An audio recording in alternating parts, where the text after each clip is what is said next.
All right, let me go ahead, send the report. Fantastic. You know what?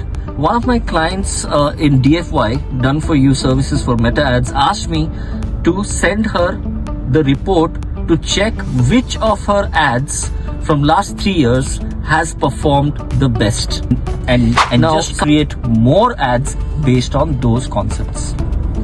So how to check the comprehensive report of all your ads and matrices? Go to Meta Business Suite, go to Ads Manager. In Ads Manager, click on the top columns where you will see reports. When you go to reports, you can check all the columns and all the matrices that you want to appear in the reports. Just go ahead, click the appropriate ones like CTR, CPC, CPL, cost per 1000 impressions and cost per 1000 reach, frequency and video views. Just check all of this. Download the report in Excel, CSV and even in PDF. Hope this tip helps you.